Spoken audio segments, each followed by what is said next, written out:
Oke, ada yang dibilang nama istilahnya skinny fat. Skinny fat itu adalah orang yang kurus tapi perutnya cenderung buncit dan ketika diukur kadar lemaknya itu tinggi. Oke. Nah, tanpa nunggu berlama-lama kita mulai aja ya. Saya mau share screen. Sebentar. Oke. Oke, apakah sudah terlihat di layar? Boleh tolong feedbacknya di kolom chat. Oke, sudah. Oke, terima kasih Mbak Ina dan semuanya. Pertama-tama, sejauh mana Anda mencintai tubuh Anda? Itu yang pertanyaan pertama yang harus ditanya. Kenapa? Karena seperti yang tadi saya bilang di awal, itu berkaitan dengan sebagaimana kita perhatian sama tubuh kita sendiri. Seringkali ya kita tuh abai terhadap diri sendiri. Nggak, apalagi kebanyakan orang, nggak cewek nggak cowok, kalau sudah nikah, punya anak, atau setelah hamil, melahirkan, punya anak, itu berat badannya nggak terkendali atau naik, nggak turun-turun lagi atau naik, malah naik terus. Bahkan kemarin ada yang bilang ke saya, dia perasaan makannya biasa aja, sama aja, tapi kok tahu-tahu naiknya bisa sampai 12 kilo, dari berat 48 sampai 60 gitu kan. Jadi sering orang nggak perhatian pada tubuh karena terlalu menikmatin apa yang dirasakan di mulut eh, atau terlalu menikmati hidup ini atau terlalu sibuk oleh kegiatan sehari-hari ya, oleh udah kesibukan sehari-hari sehingga akhirnya abai terhadap tubuh gitu. Kebanyakan karena orang yang berlebihan berat badannya adalah yang sudah berkeluarga ya. Ada sih orang obesitas dari anak-anak, mungkin itu karena kebiasaan makan, pola makan keluarga kebiasaan diturunkan tanpa memahami sebenarnya perlu nggak sih kita peduli sama tubuh kita sendiri, sejauh mana kita harus peduli sama tubuh kita sendiri.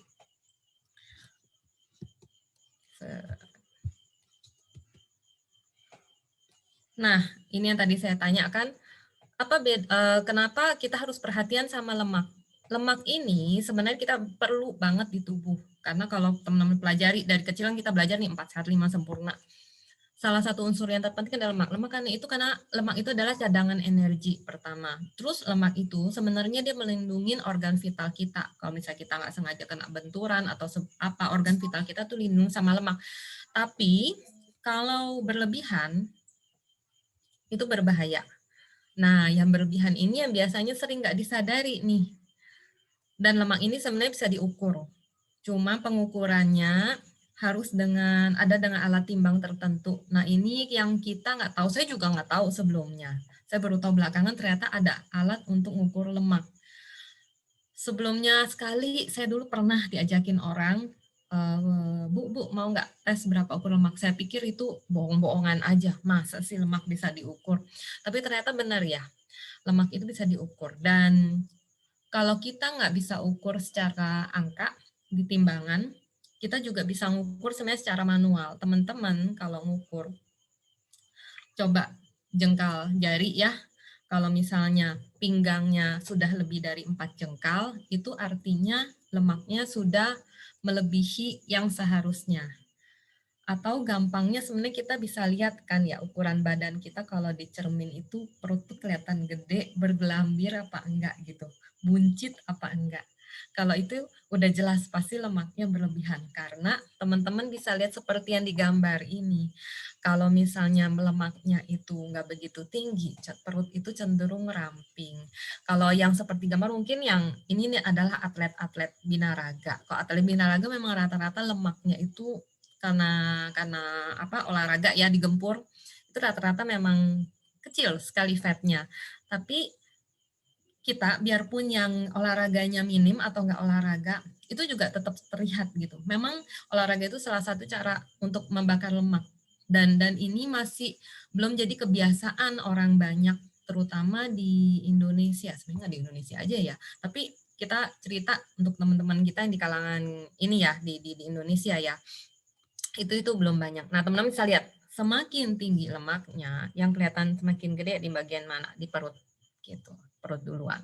Dan kalau udah segede yang di gambar pojok kanan bawah ini, wah ini udah tinggi sekali. Ini udah kategorinya sangat overfat, sangat berbahaya. Nah, kedua, kita punya yang namanya visceral fat. Visceral fat ini apa sih? Visceral fat ini adalah lemak yang mengelilingi organ di perut. Tapi levelnya, ini ada level-levelnya nih. Ada level yang dari normal sampai sangat beresiko. Nah, kita bisa lihat di sini. Nah, ngomong-ngomong tentang visceral fat ini, mungkin saya punya satu teman yang dia bisa lebih jelasin lebih detail karena dia pernah ngalamin mempunyai visceral fat yang tinggi banget. Kayak gimana rasanya? Coba saya panggil sebentar. Mbak Wahyu Handayani, coba bisa di-unmute nggak? Oke. Suara saya masuk nggak ya? Masuk. Oke, siap. Halo semuanya, Assalamualaikum, selamat malam. Ini ngomong-ngomong soal visceral fat ya, Cik ya. Perkenalkan diri dulu, Say. Oh iya, perkenalkan nama saya Wahyu Handayani, biasa disapa Hani. Saya tinggal di Salatiga. Ini Salatiga lagi hujan, hari-hari selalu hujan sih, apalagi Januari puncak-puncaknya hujan ya. Dingin banget ini, sampai agak-agak pilek sih saya, agak flu sedikit. Tadi ditelepon sama Cikgu buat sharing tentang visceral fat. Ya benar banget sih, lemak perut saya itu pernah di angka 22. Serem ya Cik, di angka 22, padahal di atas 12 aja itu tuh udah sangat beresiko loh teman-teman. Apalagi saya pernah di angka 22 itu, aduh resikonya kayak gimana, kayak gitu ya. Kalau normalnya itu sebetulnya angkanya di angka 1 sampai 9. Sebetulnya apa sih visceral fat itu? Visceral fat itu adalah lemak yang berada di sekeliling organ penting dalam rongga perut gitu. Nah, tingginya lemak perut ini bisa meningkatkan tekanan darah tinggi, penyakit jantung, diabetes. Kalau dilihat di gambar itu kelihatan banget ya antara yang sehat sama yang nggak sehat. Kebayang dong kalau visceral fat-nya itu di angka 22. Itu yang kuning-kuning itu banyak banget dulunya di perut saya kayak gitu ya. Aduh, serem banget deh. Sebetulnya kalau mau ngukur lemak perut itu bisa menggunakan timbangan khusus sih. Tadi kayak juga kalau mau mengukur lemak itu kita harus pakai timbangan yang khusus. Tapi kita bisa mengukur lemak perut kita ini normal atau enggak itu bisa dilihat dari lingkar pinggang kita kayak gitu. Kalau lingkar pinggang perempuan itu normalnya kalau dibilang sehat itu di bawah 80 cm. Ayo coba dicek lingkar pinggang teman-teman berapa nih. Kalau saya terus terang belum di angka yang normal sih, tapi visceral fat saya sekarang di angka 9,5 Ci. Jadi udah jauh berkurang sih dari 22 ke 9,5 gitu. Kita bisa tahu sih lemak perut kita itu normal atau enggak dari lingkar pinggang dulu deh kalau enggak punya timbangan khusus. Kalau laki-laki itu dia di angka 90 cm itu bisa dibilang normal kayak gitu. Kayak gitu, Ci. Dulunya sebelum belajar tentang lemak ini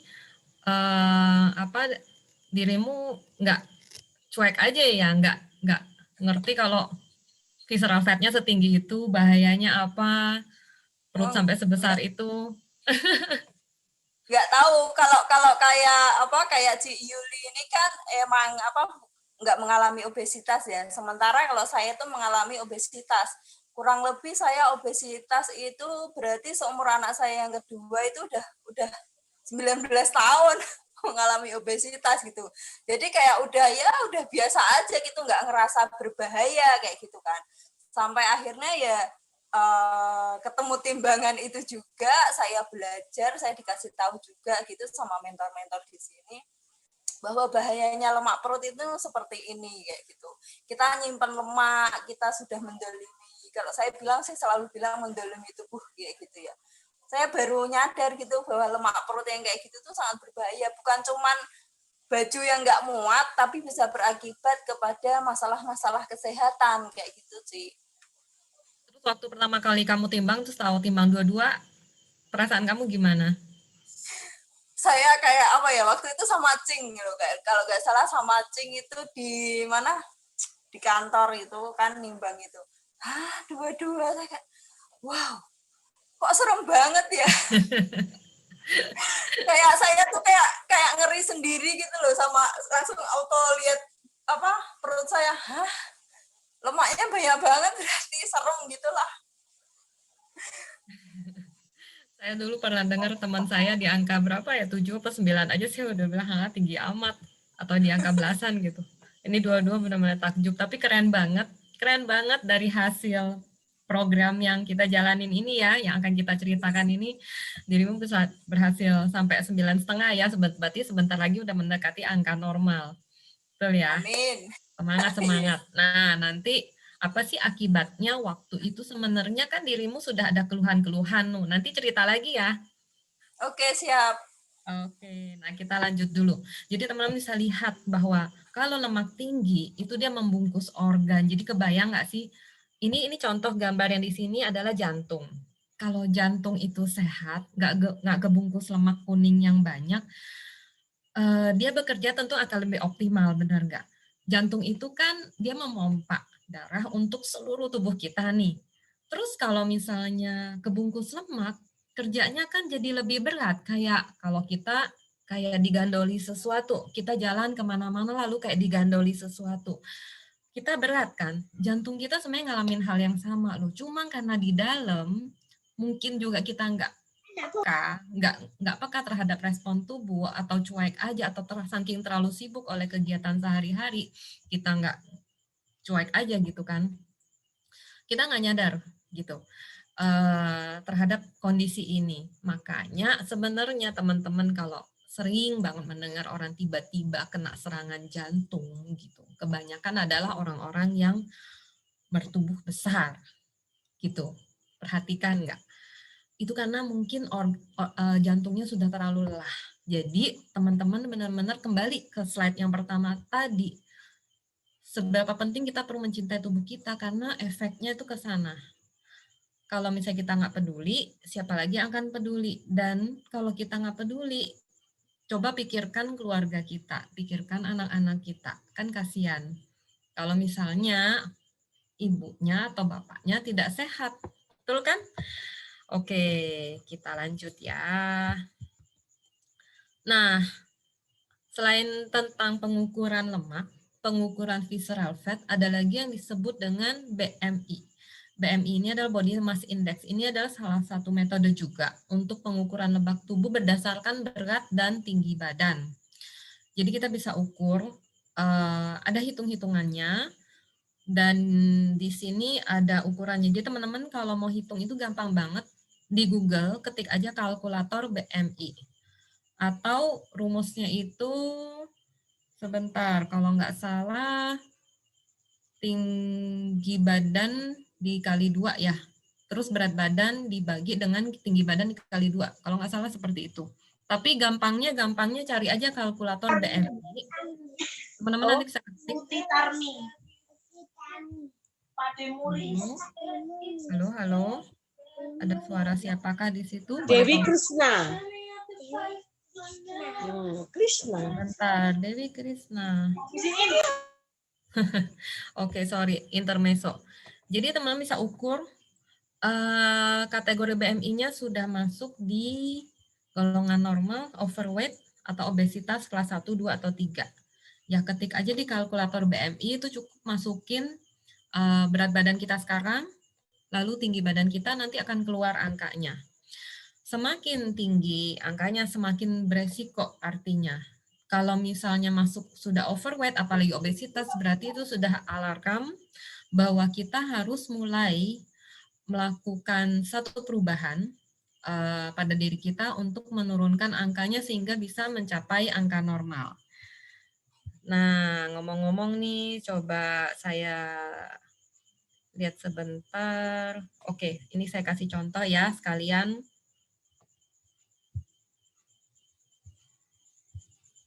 Sebentar ya, teman-teman.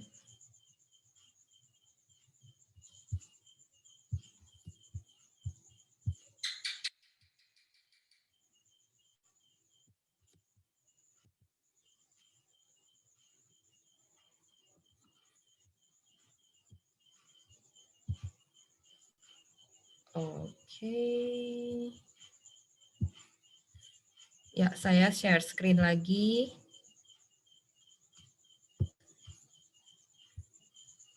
Oke, ya. Sudah terlihat ya? Saya buka Google, lalu kita ketik kalkulator BMI online. Nah, ini aja kalkulator BMI. Nah, ini di sini ada dari hellosehat.com. Diklik aja. Kalau nggak kelihatan layarnya, tolong info ya. Oke. Nah, ini tinggal diisi. Contoh nih, contoh. Contoh misalnya, saya tinggi badan 155, berat saya saat ini, saya lagi agak naik sedikit, berat saya sekarang ini 49. Nah, ini masih di kategori sehat, 20,4, berat badan normal. Sebentar, di close dulu. Nah, jadi teman-teman nanti dari kalkulator ini bisa langsung kelihatan apakah, bahkan ada yang kurang ya, kalau yang kurus sekali itu ada yang kurang, ada yang sehat.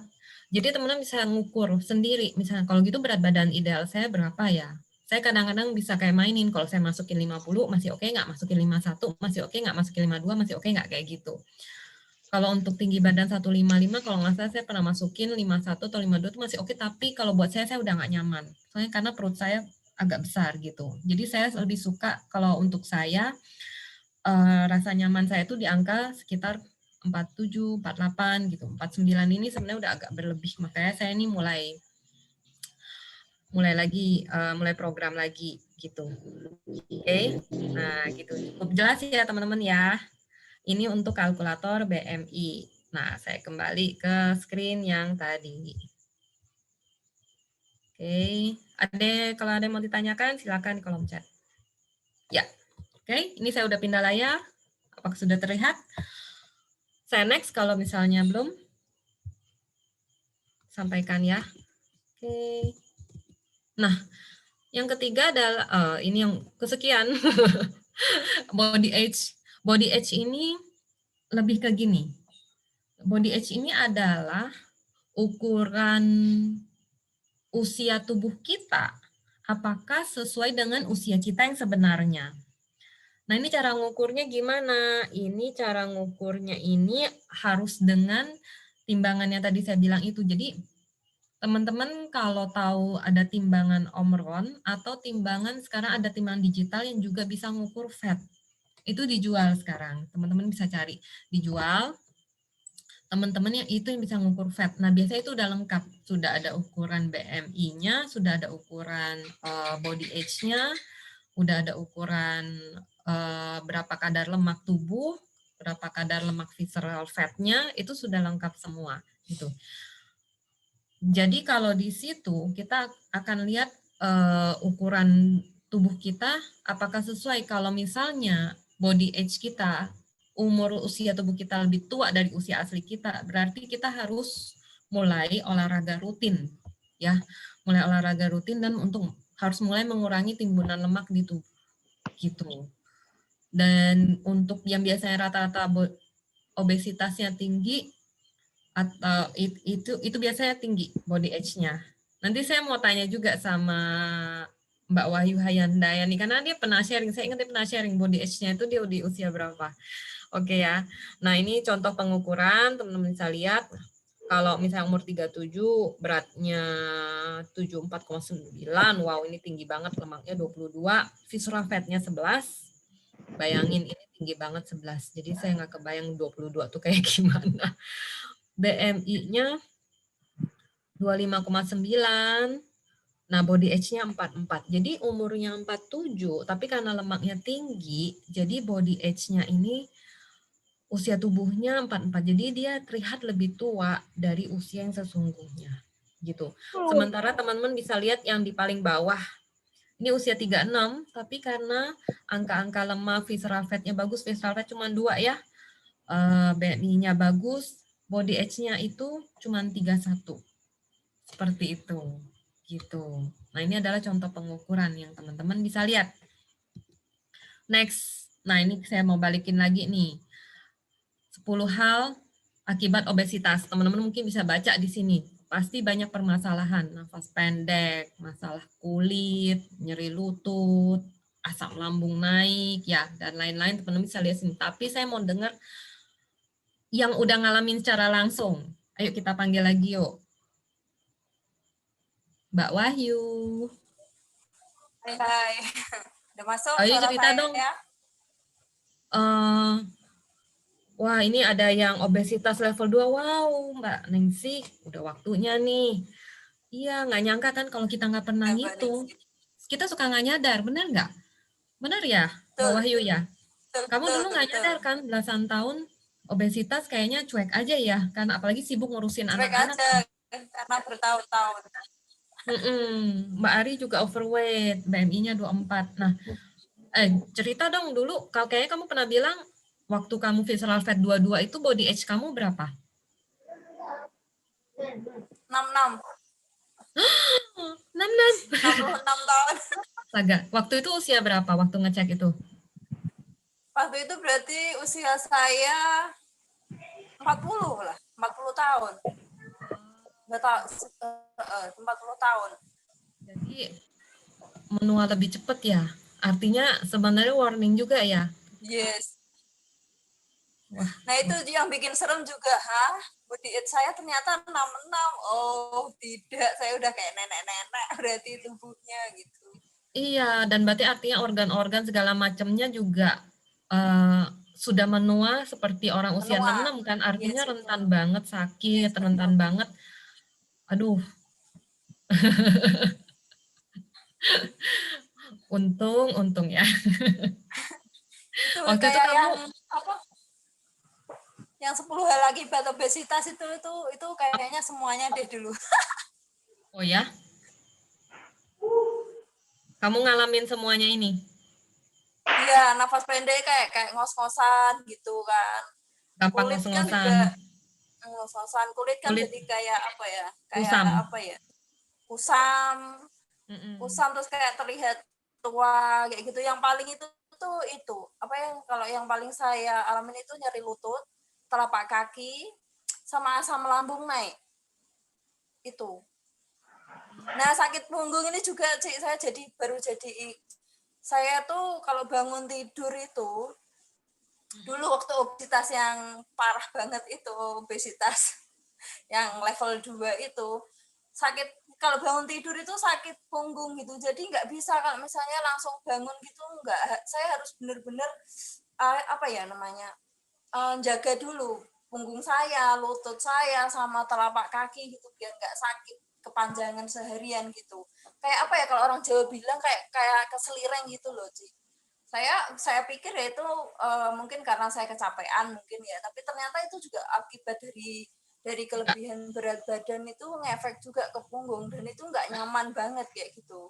nggak nyangka Memang saya kalau nggak nyangka sakit kalau itu punggung, karena hipertensi, ini karena hipertensi ya.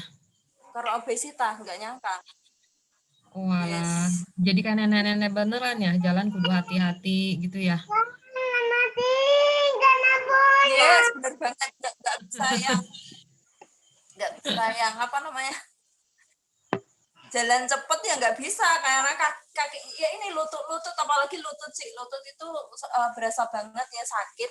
Saya ingat banget Mak Nada bilang mau sakit sekarang atau sakit selamanya, Mak Nada gitu kan. Waktu saya masih banyak alasan buat nggak diet lah, udah biarin aja lah, yang penting saya happy, padahal saya nggak happy. Mak Nada bilang gitu, pokoknya apa, kamu mau sakitnya cuma sekarang atau sakitnya tuh selamanya, Han, gitu kan.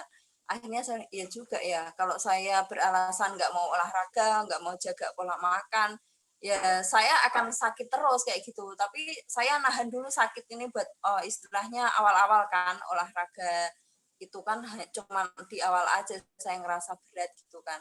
Tapi ya kalau karena udah terbiasa kan jadinya jadi nggak berat gitu untuk makan yang sehat, untuk olahraga yang teratur kayak gitu. Itu terus jadi kebiasaan baik gitu kok terus tahu-tahu itu semua sakit-sakitnya itu kok kayaknya hilang semua. Asam lambung saya juga parah loh, Ci. Sekarang nggak pernah asam lambung. Lutut juga alhamdulillah sembuh. Telapak kaki saya alhamdulillah sekarang nggak pernah sakit kalau bangun tidur. Sakit punggung juga alhamdulillah. Saya baru nyadar, oh iya sakit punggung saya udah nggak ngerasain lagi sekarang.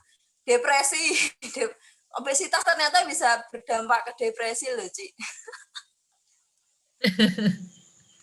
Ternyata bisa bikin stres juga ya.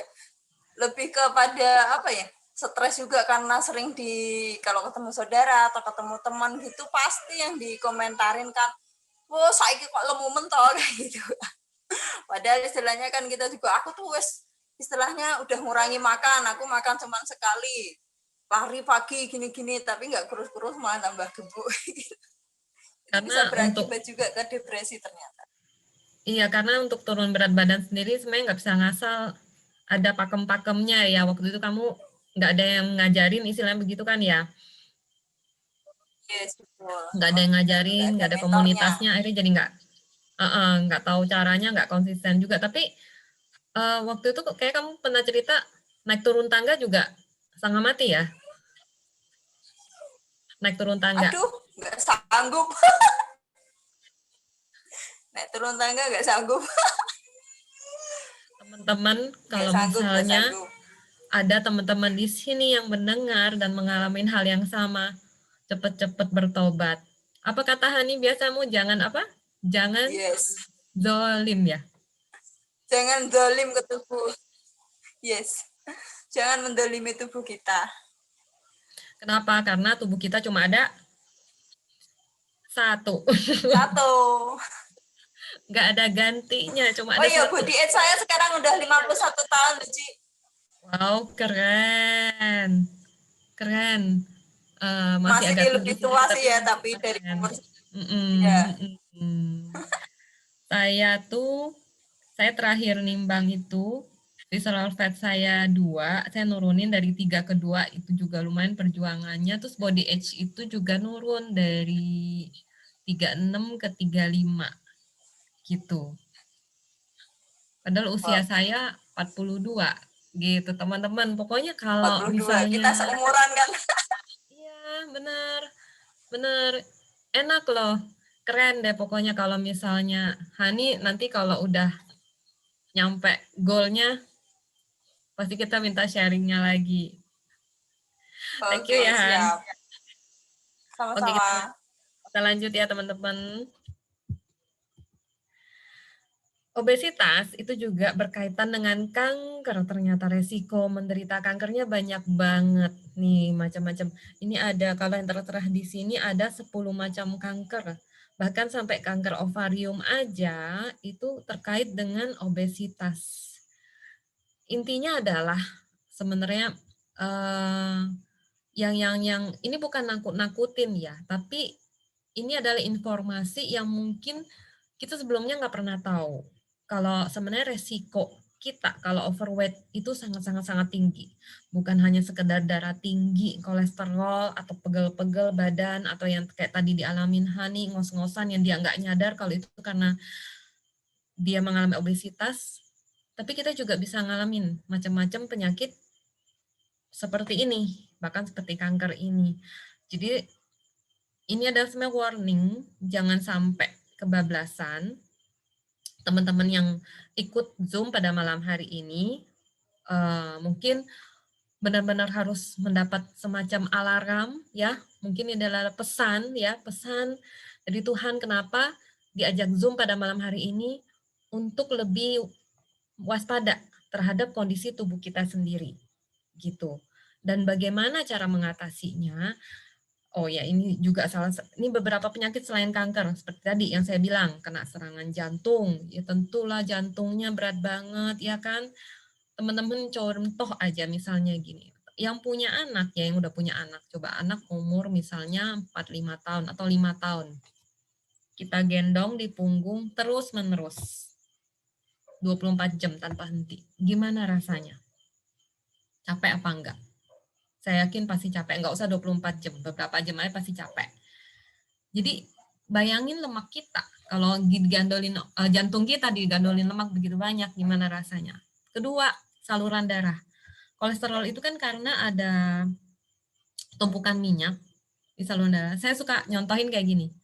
Teman-teman pernah nggak lihat pipa air yang di dapur, pipa saluran pembuangan, gitu. Pipa saluran pembuangan itu sering nggak jadi perhatian. Kalau teman-teman tahu rumah yang udah lama banget ya, karena saya lihatnya di rumah ibu saya yang sering pakai untuk cuci, kadang-kadang nuangin minyak ke sana, itu pipa-pipa itu lama-lama yang namanya minyak dia nempel di dinding-dinding pipa. Dan semakin lama semakin tebal dan ditambah dengan berbagai macam kotoran, akhirnya warnanya tuh hitam, lengket-lengket ya. Kadang ada kotoran ini, kotoran itu, sampai pernah tersumbat. Begitu tersumbat dibuka pipanya ternyata mampet karena kotor banget. Itu karena itu ya buang minyak di sana, buang sisa-sisa cucian kita di sana, numpuk sampai mampet. Saluran pendarah kita tuh kayak gitu. Kalau kita banyak konsumsi minyak, dia dia tertinggal di situ dan numpuk begitu mampet itu terjadi yang namanya stroke. Ya, kolesterol tinggi itu karena itu tumpukan melapisi dinding itu tebel. Jadi darah nggak mengalir dengan lancar, akhirnya terjadi stroke. Kalau terjadinya penyumbatannya di otak, kalau di di jantung jadinya serangan jantung gitu. Atau yang teman-teman tahu orang sakit jantung itu yang harus pasang ring itu karena itu. Karena udah terlalu tebel sampai mampet ya harus dipasangin ring gitu. Nah kita nggak mau kan ya sebenarnya ngalamin sampai kayak gitu. Nggak enak deh yang namanya sakit, masuk rumah sakit, percaya deh. Sekali masuk rumah sakit ya uang 10-20 juta itu nggak ada artinya. Itu ngalir aja kayak, aduh kayak kita disedot gitu ya uang rekening itu. Nggak bisa juga kita kalau akan ada BPJS gitu. Terus mau gitu ada BPJS kita masuk rumah sakit. Apalagi lagi sekarang kondisi pandemi mengerikan banget yang namanya kita harus mampir ke rumah sakit. Karena sakit yang satu akhir ketularan sakit yang lain. Gitu kan. Nah ini juga ada yang namanya fatty liver. Fatty liver ini pernah dialamin oleh ayah saya. Jadi bayang ayah saya itu pernah diabetesnya tinggi, lalu akhirnya sampai kena ke empedu. Jadi itu berkaitan loh teman-teman ternyata. Sampai gangguan empedu dan itu nggak langsung ditanganin. Apa saya selama 1-2 tahun coba dengan herbal, minum apel hijau, makan apel hijau, terapi ini itu yang dikatakan oleh orang-orang itu ternyata hoax semua, tidak ada efeknya. Akhirnya ujung-ujungnya harus ke rumah sakit, operasi habis 40 juta dan ketika dioperasi ternyata ketahuan livernya itu bukan cuman udah fatty liver tapi udah membusuk sebagian. Jadi akhirnya hatinya harus dipotong. Yang syukur banget apa? Masih tertolong. Coba kondisinya kalau nggak tertolong, ya ayah saya udah nggak ada sekarang gitu. Tapi sekarang ada dan efeknya apa? Ya memang empedunya udah diangkat, udah sehat, tapi ada efek lain loh. Nggak ada penyaring apa ya? Saya lupa, tapi ada efeknya. Jadi papa saya tuh nggak bisa makan makanan apa tertentu itu jadi efeknya ke tubuh jadi kayak gampang diare apa malah susah pup gitu. Kalau nggak salah jadi susah BAB. Nggak jadi sulit sekali BAB. Tadinya BAB-nya tuh normal, ini BAB-nya sulit. Bisa 2-3 hari sekali sejak pengangkatan ini empedunya itu. Dan jadi teman-teman tetap aja walaupun yang namanya sakit lebih baik jangan karena kalau biarpun bisa diatasi tapi itu ada efeknya. Dan yang selanjutnya adalah gangguan ginjal. Jadi teman-teman aduh lihat ya kalau kasihan banget kan ginjal kita kalau sampai seperti yang digambar ini. Jangan sampai ya. Semoga semua yang hadir pada malam ini sehat dan menuju sehat. Oke. Nah, saya seringkali melihat orang dia mau nyediain budget atau bahkan sampai ngutang-ngutang buat renovasi rumah. Tapi ketika ditanya renovasi tubuh selalu bilangannya apa? Aduh mahal banget. Tahu nggak renovasi rumah itu? Sama. untuk ukuran yang rata-rata standar ya, kayaknya 10-20 juta nggak cukup deh, apalagi kalau kita mau renovasinya cukup besar. Bener nggak sih? Tapi seringkali kita menganggap renovasi rumah itu penting, karena apalagi yang dandanin rumah, itu penting. Kenapa? Karena rumah itu kita pikir ya, kita huni di dalamnya, kita mau dia terlihat cantik, kita mau dia terlihat, apalagi pas kita terima tamu, dipuji-puji oleh tamu, kita senang. Tapi kita lupa bahwa tubuh kita ini adalah rumah kita juga, gitu. Dan dia jauh lebih penting, ya kan? Bener nggak sih? Dia jauh lebih penting. Dan ini sering banget nggak diperhatikan oleh orang, gitu. Kalau misalnya orang sama-sama ada duit, kebanyakan orang mikir, ya udah mau renovasi ya rumah dulu. Rumah penting karena untuk anak-anak. Dia nggak berpikir bahwa renovasi tubuh itu juga penting untuk anak-anaknya. Kenapa? Misalnya kalau kayak kemarin, papa saya sakit masuk rumah sakit. Kita anak-anaknya khawatir apa? Khawatir gimana kalau waktu itu nggak tertolong? Gimana kalau waktu itu, ya deg-degan ya, namanya masuk rumah sakit terus dioperasi.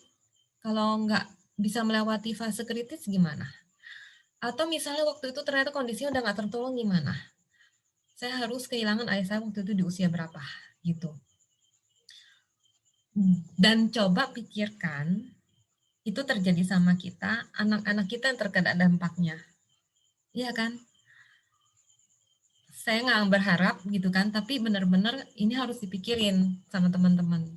Eh, saya nggak tahu teman-teman di sini semua apakah pernah mengalami, pernah punya keluarga yang karena obesitas selalu penderitaan jangka panjang atau akhirnya harus dipanggil lebih cepat. Saya ingat saya punya teman waktu kuliah itu dia sudah nggak punya ibu, dan sebelum ibunya sakit karena ibunya gula darahnya tinggi banget, dan eh, waktu itu dirawat sekian lama di rumah sakit ya, habisin biaya banyak. Tapi sebenarnya bukan karena itu. Kenapa? Kalau misalnya kita bisa lihat orang tua kita lebih panjang, kita bisa menyenangkan, membahagiakan mereka, menunjukkan bakti pada mereka, kan akan jauh lebih menyenangkan ya. Jadi saya ingat banget waktu ibunya teman saya itu di rumah sakit, saya sempat kunjungi, itu udah nggak enak banget kondisinya. Karena efek dari gula darahnya itu sudah ke ginjal. Jadi ginjalnya udah membengkak, tubuhnya jadi membengkak, akhirnya minum air itu dibatesin. Sehari itu cuma segelas kecil. Dan itu nggak enak banget. Kenapa? Walaupun dia teriak-teriak hal segimanapun, nggak boleh minum. Minum cuma boleh sedikit-sedikit seharian. Itu nggak enak. Makan dibatesin, cuma boleh makan ini, makan itu. Dan akhirnya meninggal. Jadi itu nggak enak banget kan. Fase-fase itu nggak enak banget. Buat si penderita nggak enak banget. Jadi teman-teman kalau misalnya masih diberi kesempatan untuk bisa renovasi tubuh kita, apalagi teman-teman yang tadi ngukur ternyata udah level overweight, obesitas, harus deh mulai berpikir untuk renovasi tubuh ini. Ya, dan banyak orang melakukan diet konvensional tapi tidak berhasil. Ya, ini termasuk yang pernah dialamin oleh Mbak Wahyu tadi. Dia coba untuk lari, dia coba untuk nggak makan sehari cuma sekali, tapi nggak berhasil. Bayangin 19 tahun ya, overweight gitu. Dan saya banyak banget nemuin orang yang udah nyobain macam-macam diet tapi gagal. Termasuk saya juga pernah coba macam-macam diet tapi nggak ada yang konsisten. Hasilnya yo-yo. Jadi turun 1 kilo, naik 2 kilo, turun 2 kilo, naik 3 kilo gitu. Nanti berasa udah turun 1 kilo, udah happy, mau makan lagi, naik lagi. Itu biasanya terjadi seperti itu. Terus fokusnya hanya di berat badan, tanpa mengetahui bahwa tubuh kita ini sebenarnya punya 3 unsur, massa air, massa otot, massa lemak. Yang harus diturunkan itu adalah lemaknya, yang dinaikkan ototnya. Ini yang saya juga tadinya nggak tahu. Juga tadinya nggak tahu. Kita biasa fokus hanya di berat badan. Kalau cuma di berat badan yang sering terjadi, misalnya kita nggak makan atau kita kurangin minum, itu berat badan cenderung turun. Tapi kalau massa air menurun itu bahaya banget. Karena ada loh, saya pernah dengar salah satu artis, dia dietnya tuh caranya dengan ngurangin minum. Memang turunnya cepet gitu, karena masa airnya turun drastis, tapi secara impact ke tubuh nggak sehat dong. Orang tubuh kita 80% lebih isinya kan air. Komponen tubuh kita itu kan utamanya tuh air gitu. Kita kalau nggak salah ya manusia itu nggak makan 3 hari nggak apa-apa, tapi kalau nggak minum 3 hari itu udah bahaya banget gitu, fatal banget akibatnya. Jadi air itu penting. Terus kedua, otot. Seringkali orang yang fokus di berat badan, ketika berat badan saya turun, itu loyo. Badannya jadi lemes, badannya ngondoy, ya nggak sih? Karena ototnya turun gitu. Jangan-jangan malah ototnya turun, lemaknya nggak turun. Itu lebih bahaya lagi. Gitu. Jadi sebenarnya ada ilmu-ilmunya ini. Gimana kalau kita fokusnya di lemak? Nanti teman-teman bisa lihat ya, apa bedanya massa otot sama massa lemak. Yang ketiga, makan dibatasin. Ya iyalah kalau kita nggak makan gitu kan, berat turun drastis. Apalagi, tapi nahan lapar itu nggak enak. Kedua, kalau kita nahan lapar, begitu kita waktu makan, kadang-kadang suka kalap. Terus, banyak banget orang nyari cara instan dengan minum obat-obat pelangsing. Saya kemarin baru nonton salah satu video dari Dr. Richard, teman-teman mungkin ada yang tahu Dr. Richard lagi terkenal banget, lagi beken, TikToknya juga. Dia barusan sharing bahwa ada salah obat pelangsing bahaya banget yang namanya Sibutramine. Itu obat itu efeknya dia menipu saraf kita sehingga kita nggak selera makan. Tapi ada efek sampingnya, itu bisa menyebabkan stroke. Nah ini banyak banget dipakai oleh orang yang tanpa mengetahui efek sampingnya. Dan ini sudah dilarang dijualin di Indonesia, tapi ada pasar gelapnya nih. Yang jualan obat pelangsing tanpa label, tanpa ada BPOM, ya. Itu harus hati-hati banget loh teman-teman. Itu dijual bebas, dan isinya itu diduga kuat adalah Sibutramine. Dan orang minum itu bakal cepet kurusnya, gitu. Orang nggak selera makan, nafsu makannya turun, pasti cepet turun gitu kan. Tapi ketika kita nggak konsumsi obat, makannya kalap lagi, lahap lagi, akhirnya naik lagi. Jadi efeknya itu bahaya banget gitu. Jadi harus hati-hati banget. Nah, ada satu program yang namanya TR90. TR90 ini adalah satu program di mana fokusnya adalah ke pembakaran lemak ya, dan program ini dijalankan selama 90 hari saja. Isinya apa? Kurang jelas. Dijelaskan apa isinya tadi Mbak Ismi? Oke, saya lanjut ya. Jadi TR90 ini adalah satu-satunya di dunia program yang mengatasi kegemukan langsung kepada tahap genetika manusia. Gitu. Hanya satu-satunya di dunia. Jadi pendekatan genetika ini bantu untuk mengontrol berat dan lemak tubuh kita menggunakan,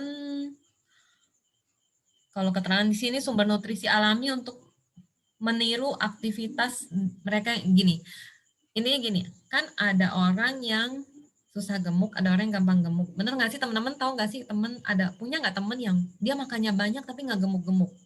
Ada yang ngalamin di sini nggak? Makannya banyak tapi nggak gemuk-gemuk. Ada orang yang makannya dikit tapi gemuk gitu.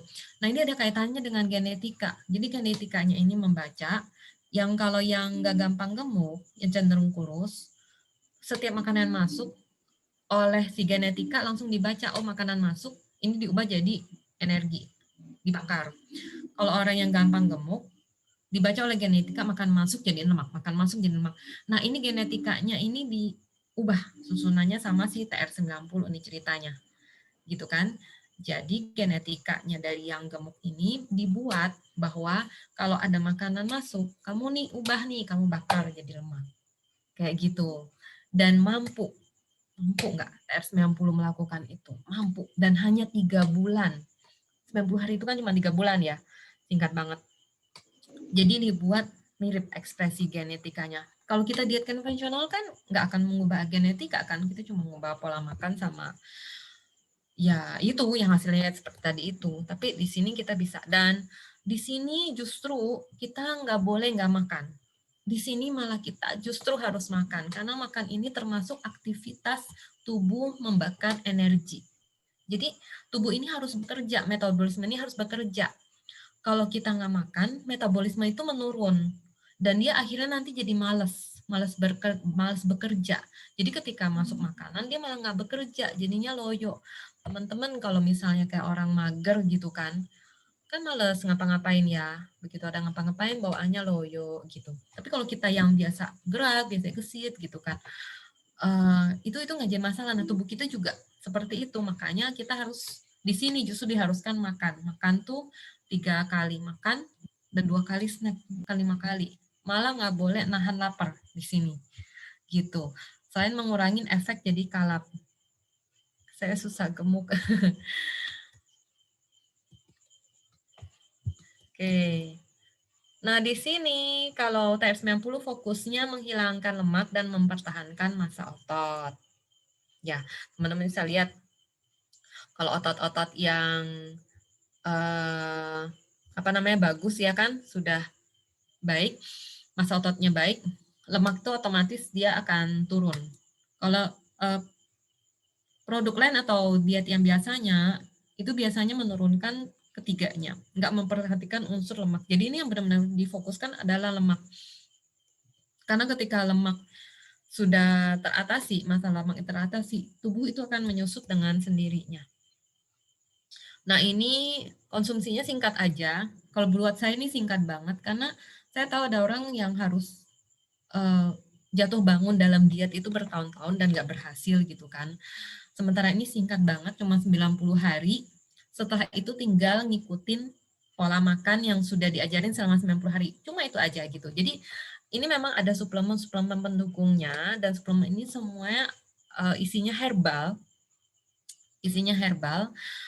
Ada yang tujuannya untuk membantu pembakaran lemak, meningkatkan metabolisme, dan untuk biar kita nggak stres juga menjalani dia selama 90 hari ini gitu. Dan ini murni herbal, tidak ada kimianya sama sekali. Dan ini sudah melalui penelitian yang panjang lebar sehingga dia bekerja seefektif mungkin dalam tubuh kita selama 90 hari. Cukup 90 hari dan seterusnya kita tinggal melanjutkan pola hidup sehatnya saja. Seperti itu. Dan TR90 ini bahkan, nah seperti tadi saya bilang ya, 100% herbal dan sudah terdaftar di buku pedoman kedokteran Amerika. Jadi, kedokteran itu dia punya panduan. Di Indonesia juga ada, di Amerika juga ada. Dan sudah melalui uji klinis lengkap. Jadi, para dokter ini bisa mengambil itu sebagai acuan. Karena dokter itu nggak boleh sembarangan ngasih obat ke pasien. Obat sendiri, obat atau suplemen itu sendiri kan dibuat dengan berbagai macam penelitian. Sekarang produk tuh banyak banget. Ya, dokter sendiri juga harus teliti karena dia bertanggung jawab kan untuk pasiennya. Dan TR90 ini bukan obat, suplemen, tapi dia masuk dalam buku resmi pedoman kedokteran Amerika untuk referensi bagi dokter-dokter yang mau menyarankan diet untuk pasiennya. Karena beberapa, mungkin teman-teman tahu kalau misalnya ada beberapa teman yang dia sulit untuk punya anak karena dia kegemukan, biasanya dokter nyaranin dia harus diet dulu, ya program diet dulu. Dan kalau di Amerika, TR90 ini adalah salah satu yang disarankan karena cukup singkat, hanya 90 hari. Jadi ini benar-benar sudah aman.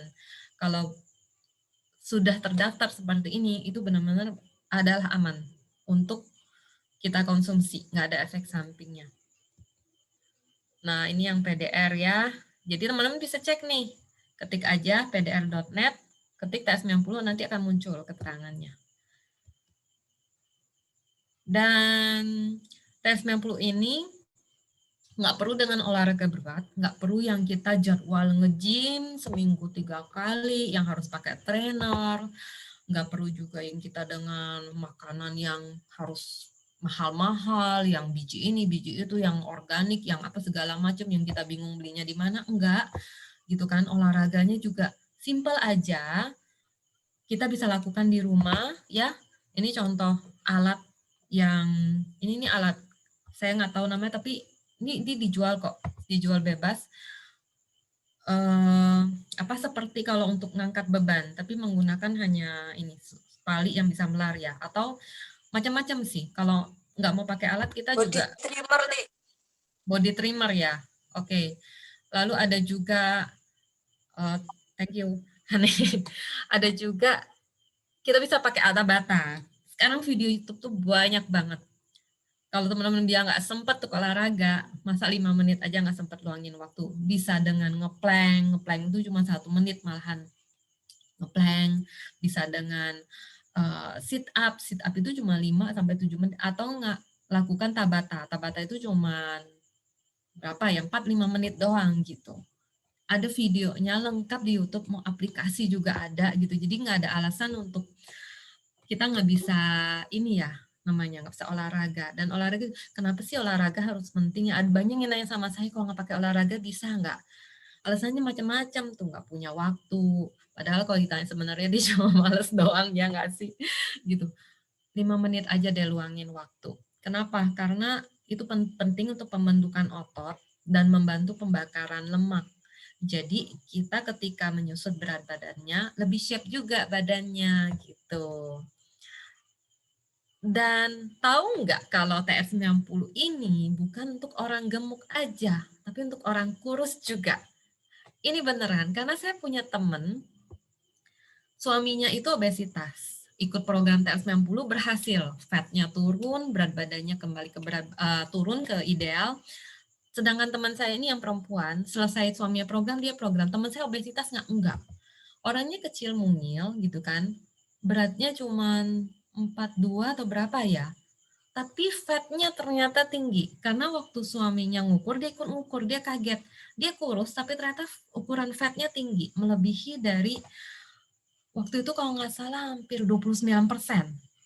Bayangin, beratnya itu nggak sampai 45, fatnya itu sampai 29%.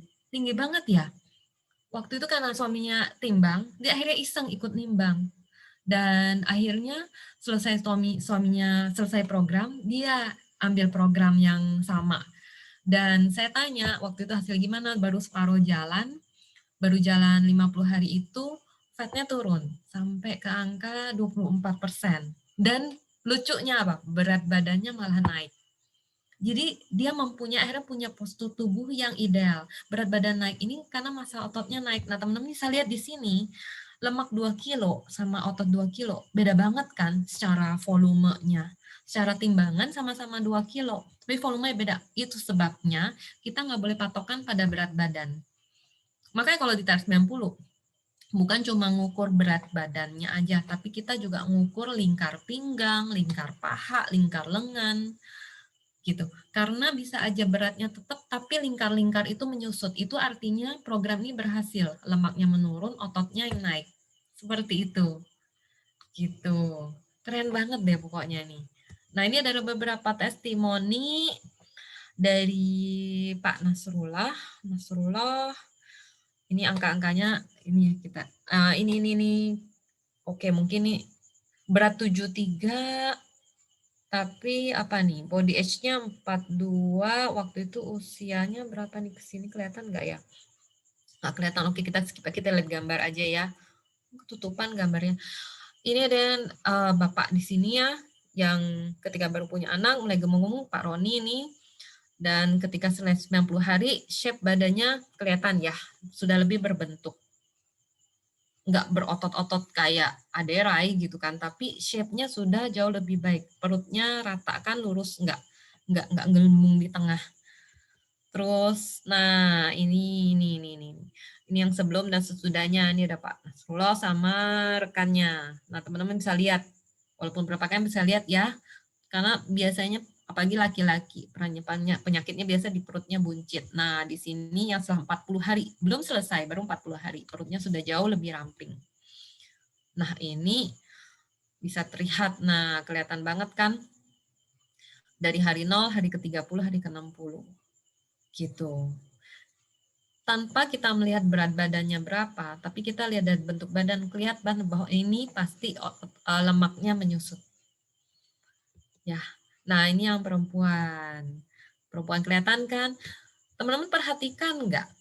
Bukan cuman bodinya aja mengecil, jadi bentuknya jadi, aduh, Jadi bagus banget ya, kita lihatnya jauh lebih nyaman ya nggak sih? Tapi wajahnya jadi lebih ayu, jadi lebih muda. Perhatiin nggak? Karena apa? Karena body age-nya juga menurun gitu. Ini ada body age-nya menurun, jadi kelihatan di wajah karena lemaknya turun. Kalau yang diet biasa, itu biasa kuyu. Ada yang berhasil dengan diet biasa turun berat badan, tapi wajahnya kuyu gitu karena yaitu massa otot massa airnya turun gitu karena jadinya kuyu malah kadang-kadang kelihatan lebih tua gitu, ada yang seperti itu karena dicurigai jangan-jangan lemaknya tetap atau malahan naik, lemaknya tetap gitu jadi massa air sama massa ototnya yang turun. Nah ini lagi ada bapak ini September 2015 sampai Januari, September, Oktober, November, Desember. Jadi setelah 3 program ya, 3 bulan program, ini di bulan keempat, wow, keren banget ya. Shape-nya tuh berubah jadi kayak anak muda, bener gak sih? Nah ini juga nih, ya kan? Jadi ini kan ya, kelihatan kan ya yang bapak-bapak sebelah kiri sama yang kanan, lebih ganteng kan yang kanan kan?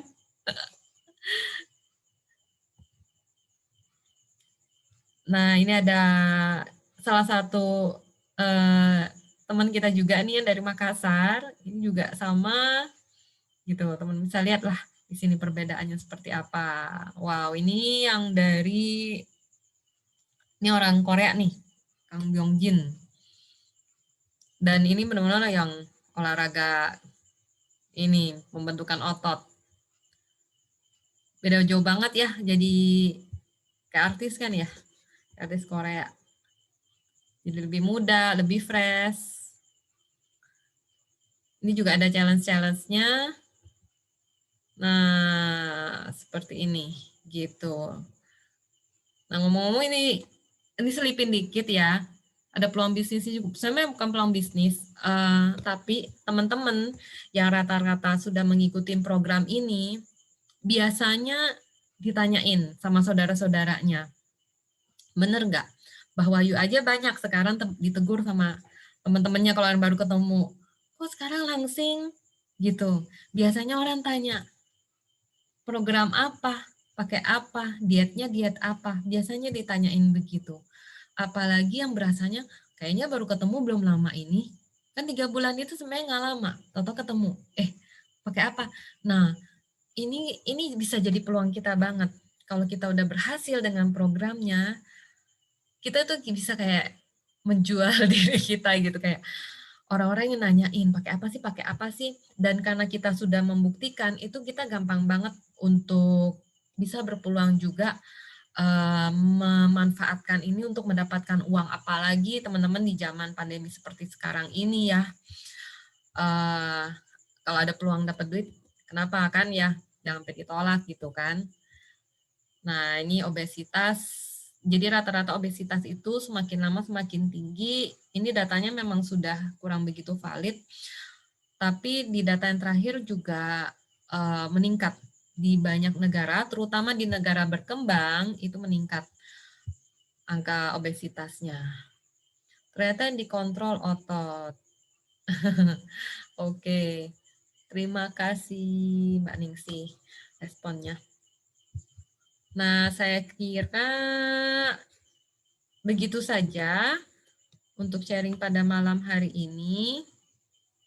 Teman-teman yang mungkin mau bertanya lebih lanjut, bisa di kolom chat atau bertanya atau ada yang mau ditanyakan?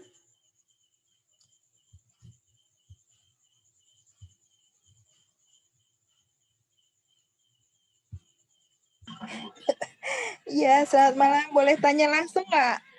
Oh boleh Mbak Ningsih. Mbak Soalnya Ningsih, saya oh ya. penasaran banget ini. Saya kan udah obes level 2 nih. Kemarin kan Wow, nggak sempat nyangka ya. minum. Iya, kaget tadi pas lagi cek tadi. Masya Allah, ternyata perasaan tuh langsing-langsing aja gitu ya. Ternyata ya, hitungan tidak membohongin. Jadi gini, saya kan waktu itu pernah minum Pernah minum apa ini? Jam start ya, sama Tigrin. Sampai lupa itu. Pernah minum jam start sama Tigrin? Heeh. Eh, itu turun, lingkar perutnya turun. Cuma Oh, heeh. makannya itu kan masih biasa gitu, suka-suka saya gitu kan, belum ada Ya. kontrolnya. Untuk makannya itu apakah ada pengaturan jamnya gitu, misalnya sarapan jam berapa, siang, malamnya, terakhir jam berapa gitu. Soalnya saya ini aja tadi saya dengerin Zoom sambil ngemil.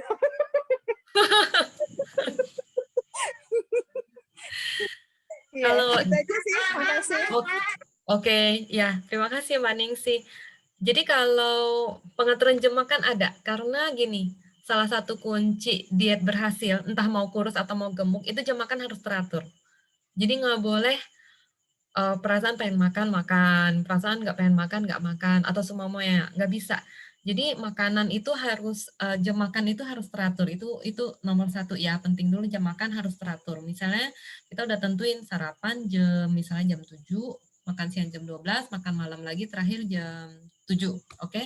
Dan diseling-selingin itu, kita boleh ngemil, tapi ngemil itu biasanya yang disaranin itu ngemilnya buah atau kacang-kacangan masih boleh, tapi kacang-kacang seperti almond atau kacang hijau gitu. Tapi saya biasa cenderung kalau memang mau cepat turunnya, makan buah aja deh. Paling gampang itu. Makan buah, jadi kita nggak usah mikir, makan ini boleh nggak, makan itu boleh nggak. Udah, makannya makan buah aja. Nah terus makanan 3 kali itu makanannya apa aja nih, pas ada yang nanya nih ya tadi ya, Mbak Ria ya. Sama Mbak Ismi ya, selama program konsumsi makan biasa itu ada nanti di sana di TR90 itu ada yang namanya My Plate. Jadi My Plate itu sudah ada ukurannya. Kita harus makan protein seberapa? Kayaknya tadi ada deh di slide. Sebentar saya cek dulu. Oh iya, ini tadi ya di nomor 2 sebentar. Mana tadi? Oh iya. Nah, ini teman-teman bisa lihat nih. Ini ada nama plate. Jadi teman-teman bisa lihat kalau seberapa kita harus konsumsi karbo. Karbo itu maksudnya makanan storing. Storing itu dia akan yang disimpan jadi energi. Ya. Tapi yang disarankan nasi putih diganti dengan nasi merah. Karena nasi merah itu seratnya jauh lebih tinggi, lebih cepat mengenyangkan dan mengenyangkannya lebih panjang daripada nasi putih. Nah, teman-teman bisa lihat nih, satu piring, jadi kelihatan kan porsi nasinya segini, porsi sayurannya segini, porsi protein. Protein itu dibilang untuk burning, dia akan membakar, dia burning food ya. Burning food ini 2, jadi ada yang kategorinya telur, itu kan, atau minuman trim shake. Trim shake ini ada di dalam paket TR90 dan ada juga yang dari daging, jadi seperti ikan, ayam, tapi tanpa lemak ya teman-teman ya, tanpa lemak, dan disarankan tidak digoreng, tapi dipanggang atau dikukus gitu. Ini juga dari segi buah-buahan. Buah-buahan itu untuk melindungi tubuh kita. Nah, ini nanti lebih jelasnya kalau di TR90 nanti ada coach-nya. Nah, istimewa di sini kalau TR90 itu ada coach-nya. Itu jadi ada yang membimbing. Jadi kita bisa nanya lebih detail ketika kita ikut program, akan seperti ini boleh nggak, seperti itu boleh nggak, menunya seperti ini boleh nggak, dan juga nanti ada saran-saran menu-menu yang disarankan gitu, menu-menu yang disarankan. Mungkin biar teman-teman lebih jelas, kebetulan banget nih Mbak Wahyu pernah jadi coach untuk 3 orang peserta TR90 ya? Bener nggak? Yes. Iya, terus Iya, boleh betul. cerita nggak waktu itu pengalaman Mbak Hani jadi coach seperti gimana?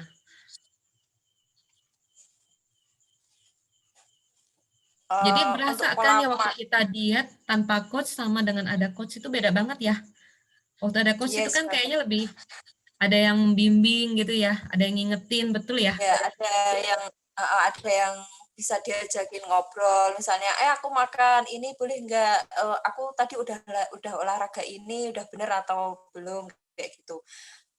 Saya itu waktu itu nge-coach 3 orang, saudara saya sama teman saya, sama ada saudaranya teman kayak gitu. Jadi, kalau untuk pola makan sih sebetulnya kan itu sudah ada panduannya, nanti kita dapat buku panduan ya. Jadi, misalnya kayak karbohidratnya itu nanti harus seberapa, itu ada aturannya, proteinnya juga seberapa, sayurannya berapa, terus olahraganya, itu nanti kita dapat bukunya kok, kayak gitu.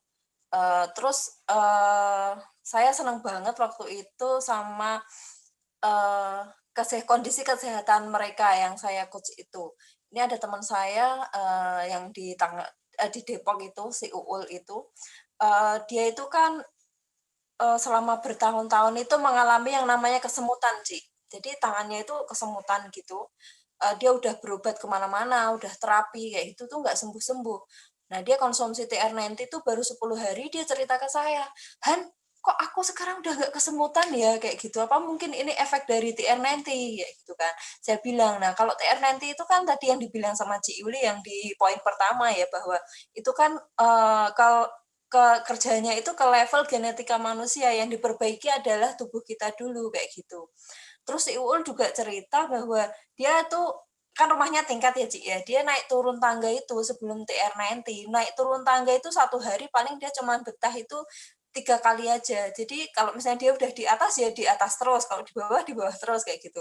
Tapi selama menjalankan TR90 itu, dia bilang, "Aku tuh baru nyadar, Han, nggak nyangka gitu, ternyata 1 hari itu aku bisa naik turun tangga itu 10 kali dan aku nggak ngerasa ngos-ngosan, nggak ngerasa capek, happy aja gitu naik turun tangga 10 kali," kayak gitu.